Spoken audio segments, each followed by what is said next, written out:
कधी कमी दाबाने तर कधी गढूळ, कधी कधी रात्री अपरात्री, तोही अनियमित पाणी पुरवठा. घंटागाडी येत नाही, वाढलेली झाडं, अस्वच्छता, दिवाबत्ती गुल, तुंबलेल्या ड्रेनेज लाईन, घाण दुर्गंधीचं साम्राज्य, आरोग्याचा प्रश्न ऐरणीवर आलेला, असे एक ना एक अनेक प्रश्नांची सरबत्ती करत माजी सभागृह नेता, भाजप ओबीसी मोर्चाचे प्रदेश उपाध्यक्ष जनसेवक सुरेशदादा पाटील यांच्या जनसंवादमध्ये शहरातील जनतेनं स्मार्ट सिटीची तक्तर चक्क वेशीवर टांगली. समस्यांचा पाढा वाचला. लोकप्रतिनिधी, पदाधिकारी, अधिकाऱ्यांवर नाराजी व्यक्त करत महापालिकेच्या बेजबाबदार कारभारावर प्रश्नचिन्ह उपस्थित केलं. प्रभाग क्रमांक 3 मधील दाळगे प्लॉट, हनुमान मंदिरात सुरेशअण्णा पाटील यांनी जनतेच्या समस्यांना वाचा फोडण्यासाठी जनसंवाद मोहीम घेतली. यावेळी नागरिकांसह महिलांनी समस्यांचा मोठा पाढा वाचला. यावेळी युवा नेते बिपिन भैया पाटील, अर्चना कोकाटे, उर्मिला नागबोती, नागरबाई भोसले, ऐश्वर्या तुरेराव, कविता सौंडे, मंदाकिनी पवाडे, प्रभावती अंटद, सुजाता होटगी, राजश्री सिंदगी, संध्या काळे, नागव्वा टोपे, महादेवी पिरजाबा, रेश्मा गवते, श्रीदेवी मनुरेड्डी, दीपाली चव्हाण, सुरेखा जगले, कविता रुईकर, सुनीता मैंदरगी, रुपाली कुंभार, अनिता स्वामी, ज्ञानेश्वर बच्चल, शशिकांत मनुरेड्डी, अप्पू आगरे, राजू पोद्दार, प्रताप काळे, श्रीशैल कुंभार, रतन नागेश काळे, नागेश खैरमोडे, उमाकांत बच्चल, रुपेश दुधनी, गणेश कुंभार, विराज हिरेमठ, आदित्य स्वामी, गीता जक्कापुरे, संदीप महाले, यल्लाप्पा कर्ली, रोहन नागमोती, प्रशांत कलशेट्टी, किरण मेटी, भीमा पुजारी, विजय कोळी यांच्यासह महिला भगिनी आणि नागरिक मोठ्या संख्येनं उपस्थित होते. प्रभाग क्रमांक 3 भवानीपेठ, दाळगे प्लॉट, महापालिका शाळा क्रमांक 2 येथे वॉल कंपाऊंड लगत आतील बाजूला घाण, कचरा, आजोरा माती टाकण्यात आली. यामुळे घाणीचं साम्राज्य पसरलं आहे. जेसीबीच्या सहाय्यानं घाण, झाडं झुडपं काढावी, साफसफाई करण्यात यावी. सार्वजनिक शौचालय परिसरात घाणच घाण आहे. याच ठिकाणी मंदिर आणि घरं सुद्धा आहेत. याचा नागरिकांना प्रचंड त्रास होतोय. आरोग्याचा प्रश्न ऐरणीवर आलाय. यावर प्रतिबंधात्मक उपाययोजना करण्यासाठी आरोग्य शिबिरं घ्या, फवारणी धुराळणी करा. सॅनिटरी इन्स्पेक्टर, मुख्य आरोग्य निरीक्षकांनी पाहणी करून अस्वच्छतेची दखल घ्यावी, असा मुद्दा नागरिकांनी यावेळी उपस्थित केला. सिद्धव्वा कुंभार यांनी पाण्याचा मुद्दा मांडला. पल्लवी हिरेमठ यांनी महिलांसाठी योजना राबवा, परिसरात फवारणी धुराळणी करा, अशी अपेक्षा व्यक्त केली. कविता रुईकर यांनी घंटागाडी येत नसल्याची तक्रार करत या परिसरात ओपन जिमची व्यवस्था करण्याची मागणी केली. संगीता महेश सिद्धनाथ यांनी मतदान कार्ड, रेशन कार्ड, तर द्राक्षायणी जितेंद्र मोरे यांनी बंद लाईटवर मुद्दा मांडत अधिकाऱ्यांच्या बेजबाबदारपणावर प्रकाश टाकला. पिण्याचं पाणी घरासमोर लावलेल्या भंगार गाड्यांमुळे त्रास होत असल्याची खंत व्यक्त केली. श्रीदेवी मनोरे यांनी वीज आणि उज्ज्वला गॅस योजनेची मागणी करत मोकाट कुत्र्यांचा उपद्रव वाढल्यानं नागरिकांसह बालकांना सुद्धा याचा त्रास होतोय, यावर आळा घालण्याची मागणी केली. शिल्पा गवते यांनी स्वयंरोजगारासाठी शिलाई मशीन द्या, अशी मागणी करत बोळकोटे घर परिसरात पिवळसर पाणी पुरवठा होत असल्याचं सांगितलं. कविता सुशीलकुमार शिंदे यांनी मतदान कार्डमधील नाव दुरुस्ती करून देण्यास सांगितलं. स्नेहल प्राणेश काळे यांनी निराधार योजनेचं काम करून देण्याची विनंती जनसेवक सुरेशअण्णा पाटील यांच्याकडे केली.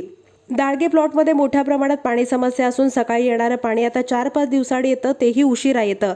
यावर मात करण्यासाठी बंद बोर, हातपंप दुरुस्त करा, पाण्याचे स्रोत नसलेल्या ठिकाणी बोर मारून पाण्याची सोय करा, रस्त्यावर पाणी सोडणाऱ्यांवर कारवाई करा, पाणी टाक्या स्वच्छ करा, वर झाकण बसवा, ड्रेनेज लाईन तुंबू नये यासाठी नियोजन करा, मेन होलमधील चेंबर उघडून गाळ काढा, जेटिंग मशीनद्वारे लाईन साफ करा, मक्तेदारांकडून रस्ता दुरुस्ती करून घ्या, मेन होलची उंची वाढवणं, मेन होलमधील चेंबरची दुरुस्ती करणं, नळाचं कनेक्शन, ड्रेनेज कनेक्शन दुरुस्ती करणं यासह विविध मागण्या नागरिकांनी मांडल्या. दाळगे प्लॉट परिसरातील काही माता भगिनी निराधार, विधवा आणि परित्यक्त्या आहेत. त्यांच्यासाठी संजय निराधार कुटुंब अर्थसहाय्य, श्रावण बाळ योजना, अपंग मुकबधीर सहाय्य योजना राबवून त्यांना लाभ द्या, गरीब मुलामुलींना शाळेत जाण्यासाठी सायकली द्या, इतर शासकीय योजनांचा लाभ मिळवून द्या, जनधन, मुद्रा लोन, विश्वकर्मा, उज्ज्वला गॅस, आयुष्मान भारत यासारख्या योजनेद्वारे आधार देण्याची मागणी नागरिकांनी केली.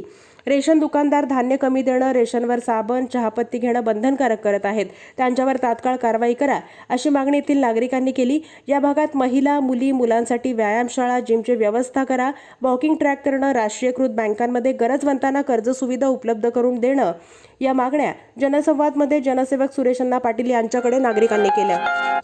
त्या ठिकाणी नाव 7-12 उतारा लावून त्याचं खरेदी खत करून आपल्याला दमदाटी करायचा प्रयत्न केला. तुम्ही सर्वजण असल्यामुळं आजपर्यंत कुणी काय करू शकलं नाही. आणि ज्यांनी कुणी त्या जागेचं संदर्भात काय काय केले, काय काय नाही, आमच्या काही लोकांना माहीत नाहीत. कुणाचं सह्या आहेत, कोण कोण काय काय करतंय, काय काय नाही. मागं एक सांगत असते, पुढे एक सांगत असते. त्यांच्या कुणाच्या आपण काय म्हणजे शिकायत करायचं नाही, कुणाला शिवाय द्यायचं नाही. परंतु ते जागा जाऊ नये, त्या जागेवर आपलं महानगरपालिकेच्या वतीने असू दे किंवा आमदार खासदार फंडातून असू दे, सुवर्ण जयंती नगरोत्थानच्या स्कीममध्ये असू दे, मुख्यमंत्री उपमुख्यमंत्री यांच्या निधीमध्ये असू दे, आपण हे दोन्ही मंदिराचं काम या ठिकाणी करून दाखवूया. ज्यांनी कोणी करत नसतील या देवळामध्ये बसायचा त्याचा अधिकार नाही आहे. मी जर या कामाला जर पाठपुरावा केला नाही, बजरंगबली मला बी जागा दाखवावं. रावणाला जसं दाखवलं आहे, जण कोणी काम करत नसेल या दागे प्लॅटमध्ये, या प्रभागात, या सोलापूर शहरामध्ये, त्याला देवाने शिक्षा घडवल्याशिवाय राहत नाही. तुमच्या भावाला तुमच्या मुलाला विष घातल्याशील, ज्यांनी कोणी घातलं आहे, देर आहे अंधेर नाही आहे. त्या बजरंगबलीनं, त्या रामानं, ज्या आमच्या महादेवानं, आमच्या गणपती देवी त्याला बघायला तयार आहेत.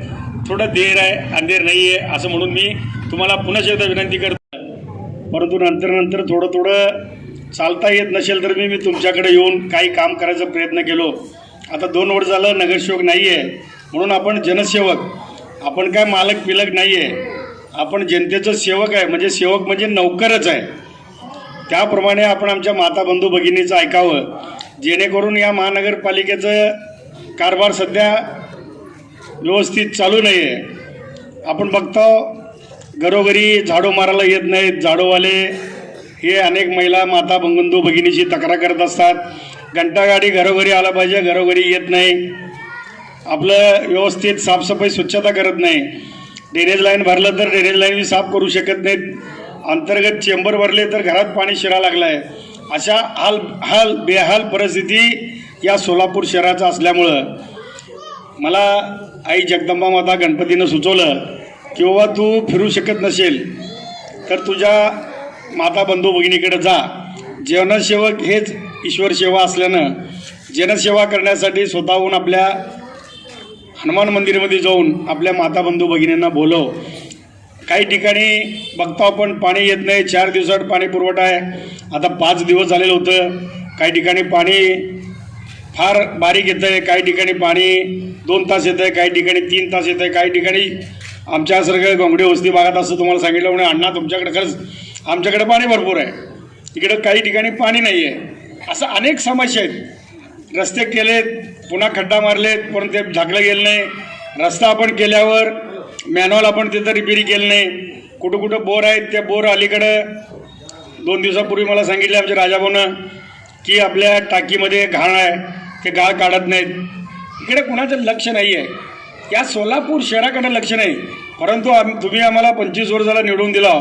25 वर्षात आपण जे काही तुमचं आशीर्वाद प्रेमानं आम्ही एवढं वर्ष निवडून येऊन आता कुठं इलेक्शन नाही आहे. लोकांना वाटतं इलेक्शन आहेत का म्हणून सुरेशांना आलेत का, म्हणून आमच्या माता बंधू भगिनी आलेत का? बिलकुल नाही. तुमचा मुलगा तुमच्या आशीर्वादानं मोठं झालं आहे. भविष्यात मी चांगलं चाललं पाहिजे. तुमचा आशीर्वाद कायम माझ्या पाठीशी असला पाहिजे. पूर्वी 4चं होतं, आम्ही 4 नगरसेवक होतो. कोण किती वेळा नगरसेवक आला आहे त्याचा चर्चा आपण करणं योग्य नाही आहे. कोण किती काम केलं याचं बी चर्चा करणं योग्य नाही आहे. तुम्हाला सर्वाला माहीत आहे कोण किती काम करत आहे, कोण कसं काम केलं आहे, कुठला नगरसेवक या ठिकाणी निवडून येऊन काय केलं आहे, त्यांचं नाव घ्यायचं बी बरोबर नाही आहे. कारण अनेक वेळा मी इथं नव्हतो, 2 वेळा इतर नगरसेवक होते 92 पासून ते आत्तापर्यंत. तरी काय काम केलं आपल्या सर्वांना माहीत आहे. त्या संदर्भात कोणाला आपण नाव ठेवायचं नाही आहे. परंतु जेणे कुणी मुलगा तुमचं काम करणारा पोरगा आहे, जेणे कोणती तुमची मुलगी, तुमची सुनबाई, तुमची बहीण काम करणारी आहे, आपण असं करून हिरेमठ ताईला पण तिकीट दिलेलं होतं. Like, subscribe, click on the bell.